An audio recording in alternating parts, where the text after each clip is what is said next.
ഒരു minute, organiser RSSന്റെ മുഖമാസികയാണ് എന്ന് താങ്കൾ അംഗീകരിക്കുന്നു? അതിനെന്താ കുഴപ്പം? ഞാൻ അംഗീകരിച്ചാൽ ഇല്ലെങ്കിൽ അങ്ങനല്ലേ? അല്ലല്ല, അങ്ങനെയാണ്. അല്ല, അതിന് അംഗീകരിച്ചാൽ ഇല്ലെങ്കിൽ എന്താ കുഴപ്പം? അതാണല്ലോ. ആണ്.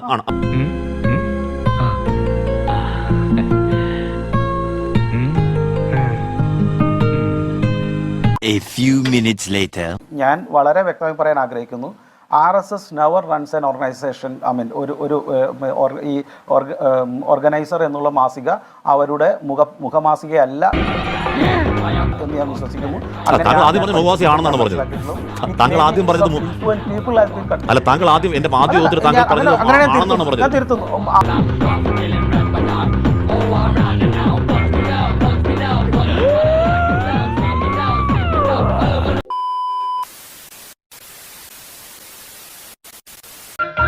സകൃതകൃതാവായ നാട്ടുകാരെ ശ്രദ്ധിക്കുക, കലാപരിപാടികൾ തുടങ്ങാൻ ആരംഭിക്കാൻ. ഇത് എങ്ങനെയാണ് ചില പത്രദൃശ്യ മാധ്യമങ്ങൾ ഇത് ഒരു ക്രിസ്ത്യൻ ഹിന്ദു കലാപമാക്കി ചിത്രീകരിക്കുവാൻ ശ്രമിച്ചത്? സത്യത്തിൽ അതല്ലായിരുന്നു. അത് ഒരു എത്നിക് ട്രൈബൽ കലാപം, അതൊരു വംശീയ കലാപമായിരുന്നു. അത് ഒരു ക്രിസ്ത്യൻ ഹിന്ദു സംഘർഷമല്ല എന്നും. ഏത് റൂട്ടിലേക്കാ വണ്ടി തിരിക്കണേന്ന് എനിക്കിപ്പോ മനസ്സിലായി. ഈ നോക്കിയാ എന്നെ തിരുത്താൻ വരില്ലേ? അവിടെ പള്ളികൾ തകർക്കപ്പെട്ടിട്ടുണ്ട്, അതുപോലെ തന്നെ ധാരാളം ക്ഷേത്രങ്ങളും തകർക്കപ്പെട്ടിട്ടുണ്ട് എന്ന് വരെ പറഞ്ഞുകൊണ്ട് വളരെ സുചിന്യമായ നിനക്കിതിന് മാസക്കൂലിയ ദിവസക്കൂലിയ ഓർഗനൈസർ RSSന്റെ മുഖമാസികയാണ് എന്ന് താങ്കൾ അംഗീകരിക്കുന്നുണ്ടോ? ശിവശങ്കർ, ഓർഗനൈസർ RSSന്റെ മുഖമാസികയാണ് എന്ന് താങ്കൾ അംഗീകരിക്കുന്നുണ്ടോ?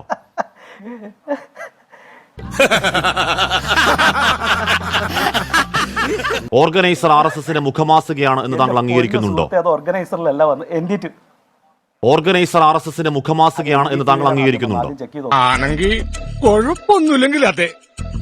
ഒരു മിനിറ്റ്, ഓർഗനൈസർ RSSന്റെ മുഖമാസികയാണ് എന്ന് താങ്കൾ അംഗീകരിക്കുന്നു? അതിനെന്താ കുഴപ്പം? ഞാൻ അംഗീകരിച്ചാൽ ഇല്ലെങ്കിൽ അങ്ങനല്ലേ? അല്ലല്ല, അങ്ങനെയാണ്. അല്ല, അതിന് അംഗീകരിച്ചാൽ ഇല്ലെങ്കിൽ എന്താ കുഴപ്പം? അതാണല്ലോ. ആണ്.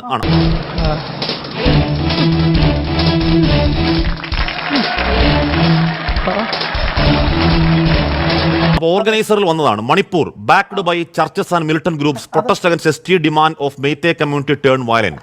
ഓർഗനൈസറിൽ ഇതുവരെ വന്ന എല്ലാം നോക്കൂ സർ. ഓർഗനൈസറിൽ വന്ന മണിപ്പൂരിലെ കലാപം ക്രിസ്ത്യൻ പള്ളി പിന്തുണച്ച് നടത്തിയ വർഗീയ കലാപം എന്ന് പറഞ്ഞത് ഓസ്വാൾഡ് ഗേജ് പറഞ്ഞു നിൽക്കട്ടെ. RSSന്റെ മുഖമാസിക പറയുകയാണ് വർഗീയ കലാപമാണെന്ന്.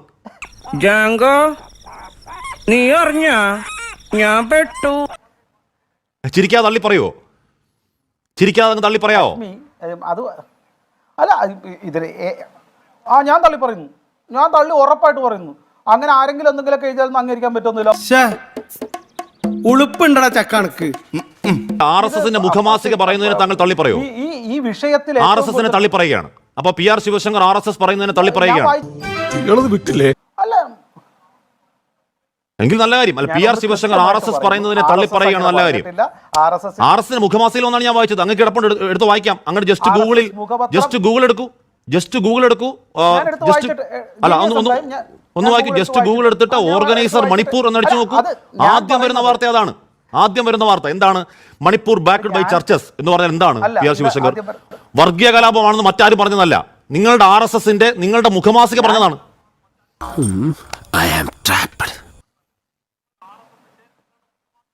എന്റെ മുഖമാസിക അല്ല കേട്ടോ, അത് RSSന്റെ ആണ്. RSSന്റെ മുഖമാസിക പറഞ്ഞത് RSS പറയും. ഞാൻ BJPയുടെ വക്താവാണ്. BJPയുടെ കാര്യം ഒരു ബന്ധവുമില്ല എന്നോട് PR ശിവശങ്കർ മനസ്സിലാക്കുക.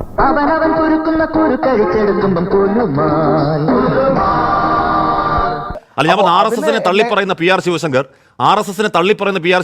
RSSും BJP തമ്മിൽ ഒരു ബന്ധവുമില്ല എന്നുകൂടി അങ്ങ് പറ. നീ വെള്ളം ഇറങ്ങാതെ ചാവൂടാ. ഞാൻ വ്യക്തമായിട്ട് പറയുന്നു, RSSന്റെ മുഖപത്രം പറയുന്നതിൽ എനിക്ക് യാതൊരു ഉത്തരവാദിത്വമില്ല. ഓർഗനൈസർ അങ്ങനെ പറഞ്ഞിട്ടുണ്ടെങ്കിൽ ഓർഗനൈസർ പറഞ്ഞത് തെറ്റാണ്. ഇയാളെന്താ ഇപ്പൊ ഇങ്ങനെയൊക്കെ പറയുന്നത്? എന്ന ഒറ്റ കാര്യം തള്ളി പറയോ please. Christmas new year not so green sand എന്ന ഓർഗനൈസർ ലേഖനം എഴുതുന്നു. അതിൽ ഇപ്പോൾ വന്ന ലേഖനമാണ്. അതിൽ പറയുകയാണ് കേട്ടോ, എന്ന് പറഞ്ഞാൽ Christmas is cleverly marketed as a holiday that should be celebrated by everyone and not just people who believed in Christ. ആ ലേഖനം തീരുന്നെങ്ങനെയാണെന്ന് അറിയോ? അതായത് we can only hope to remain true to our culture and skip the consumerist bandwagon എന്ന് പറയുകയാണ്. എന്ന് പറഞ്ഞാൽ ഒരു മതവിഭാഗം ആഘോഷിക്കുന്ന ക്രിസ്മസിനെ ഇത്രത്തോളം അവഹേളിക്കുന്ന രീതിയിൽ, അല്ലെങ്കിൽ നമ്മൾ ഒന്നാകെ ആഘോഷിക്കുന്ന ക്രിസ്മസിനെ ഇത്രത്തോളം അവഹേളിക്കുന്ന രീതിയിലെ ഈ RSS മുഖമാസിക ലേഖനം കൂടി PR ശിവശങ്കർ തള്ളി പറഞ്ഞാൽ സന്തോഷം, അങ്ങയുടെ താല്പര്യമാണത്. വരാനുള്ളത് വഴി തങ്ങില്ല. ഇതങ്ങനെയല്ലല്ലോ, വരാതെ പോയതിനെ ഫ്ലിപ്കാർട്ടിലൂടെ ഓർഡർ ചെയ്ത് വരുത്തിയതല്ലേ. ഇനി അത് മാത്രമാണോ ഓർഗനൈസറിൽ മണിപ്പൂർ കലാപത്തെ കുറിച്ച് വന്ന എല്ലാ ലേഖനവും വായിച്ചു നോക്ക്, എന്താ പറയുന്നതെന്ന്. കീഴടങ്ങുന്നതാണ് നല്ലത്. കൊല്ല് ഇതിലും ഭേദം മരിക്കുന്ന ഈ ജീവിതം എനിക്ക് മതിയായി. RSSന്റെ മുഖമാസികയാണ്, ഓർഗനൈസറിൽ ഈ കഴിഞ്ഞ മെയ് മാസം ഉണ്ടല്ലോ, ഈ കഴിഞ്ഞ മാർച്ചിലാണ് എന്റെ ഓർമ്മ, ഒരു ലക്കം മൊത്തത്തിൽ വന്നു. ഒരു ലക്കം മൊത്തത്തിൽ ഈ പറഞ്ഞ മതപരിവർത്തനം എന്നുള്ള നിലയ്ക്ക് ആ ലക്കത്തിൽ ഉടനീളം ഈ ക്രൈസ്തവ വിഭാഗത്തിനെതിരെ വിഷമംപിക്കുന്ന ലക്കമാണ് ശ്രീ PR ശിവശങ്കർ. അങ്ങ് വായിച്ചിട്ടെങ്കിലും ഒന്ന് വായിക്കണം, എന്നിട്ട് അതുകൂടി തള്ളി പറയണോ അങ്ങ്.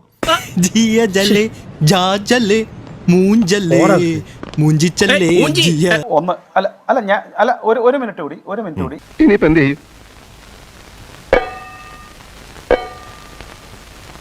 ബുദ്ധിപൂർവ്വം നീങ്ങിയാൽ നമുക്ക് രക്ഷപ്പെടാൻ വഴിയുണ്ട്.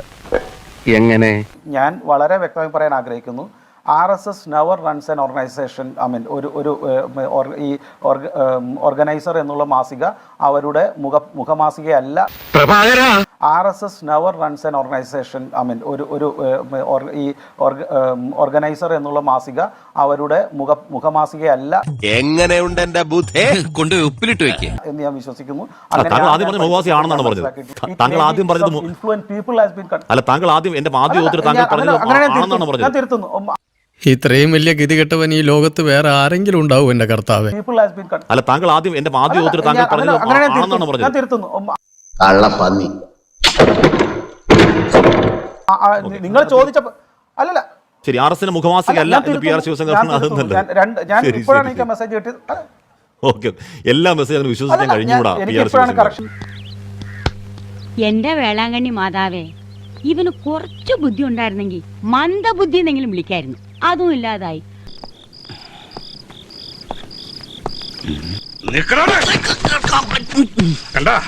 ഇതെന്താ ഇന്ത്യയുടെ ഭൂപടവും? അല്ലടാ, എന്റെ കുടൽമാരുടെ ഫോട്ടോസ്റ്റാറ്റാ.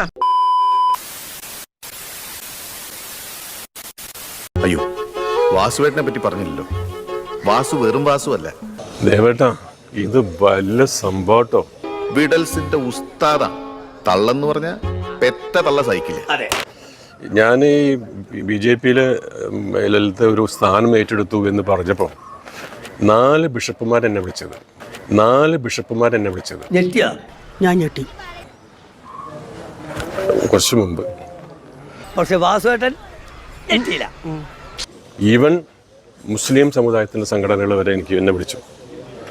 ദേവേട്ടാ, ഇത് വല്ല സംഭവട്ടോ എന്നവർ പറയുന്നു. ഇതാണ് വാസു. മൂപ്പരുടെ എല്ലാ വിഡൽസ് കഥകളുടെ അവസാനം ആരെങ്കിലും ആളുടെ തൊഴിൽ തട്ടിയിട്ട് പറയും, ദേവേട്ടാ, ഇത് വല്ല സംഭവട്ടോ. BJPയിലെ ഏറ്റവും വലിയൊരു പ്രത്യേകത, ഉള്ള ലീഡേഴ്സൊക്കെ വരെ കറ കളഞ്ഞ് ലീഡേഴ്സാണ്. അങ്ങനെ വേറൊരു പാർട്ടിയിലില്ല. അവര് വന്ന് കണ്ടതിന് ശേഷം നമുക്ക് സംസാരിക്കാം. വല്യമ്മാവാ, പുള്ളികളെ ഇനി വിട പറയാം, ഞങ്ങൾ പാവങ്ങൾ ഇനി വിട പറയാം. കഴിയുമ്പോ 50 രൂപയ്ക്ക് ഡീസൽ കിട്ടുമ്പോ 50 രൂപയ്ക്ക് പെട്രോൾ കിട്ടുമ്പോ ഓട്ടോറിക്ഷ. ഇനി ഞാൻ രണ്ടാമത്തെ അമ്മാവനെ പരിചയപ്പെടുത്താം. കൊച്ചമ്മാവാ. ഒട്ടകങ്ങൾ വരി വരി വരിയായി, കാരക്കമരങ്ങൾ നിര നിര നിരയായി. ദുബായിൽ പോയി കഴിഞ്ഞാൽ, UAEയിൽ പോയി കഴിഞ്ഞാൽ നിങ്ങൾക്ക് ഒട്ടകത്തെ ഭക്ഷണം കഴിക്കാൻ പറ്റുമോ? ഒട്ടകത്തിന്റെ നല്ല ഇറച്ചിയാ. ഇനിയുണ്ട് ഒരമ്മാവൻ. വിദ്യാഭ്യാസമുള്ള ഒരുത്തനും നമ്മളെ പാർട്ടിയിലില്ലേ? സുധാരമ്മാവാ. അല്ല, ഞാൻ പറയാം, ഈ ക്ലിപ്പിംഗ് അദ്ദേഹം കൊണ്ട് നിങ്ങളെ ഏൽപ്പിക്കുമെന്ന് അറിഞ്ഞുകൊണ്ട് തന്നെയാണ് ഈ ചോദ്യം ഞാൻ ചോദിച്ചത്. എന്താണ്? ഒരുപാട് ലീഡേഴ്സ് നമുക്ക് സമ്പന്നമാണ് BJP. മാടമ്പിള്ളിയിലെ മാനസിക രോഗി ശ്രീദേവിയല്ല, ആ രോഗി. ആളാവാൻ വരരുത്. Please keep away from me. No body touching.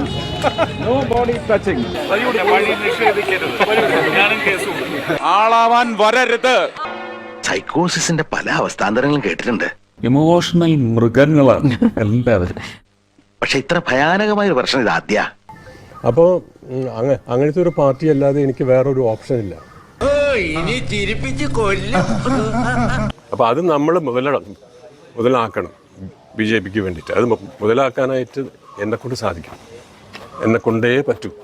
തന്റെ മുഖം കണ്ടാൽ അറിയാം അടി കൊള്ളാൻ വേണ്ടി ജനിച്ചു വീണതാണെന്ന്. ബൈ. ഞാൻ പോകുന്നു. Bye bye. ആരാണ് അയാൾ? ഒരു ഫ്രോഡാ.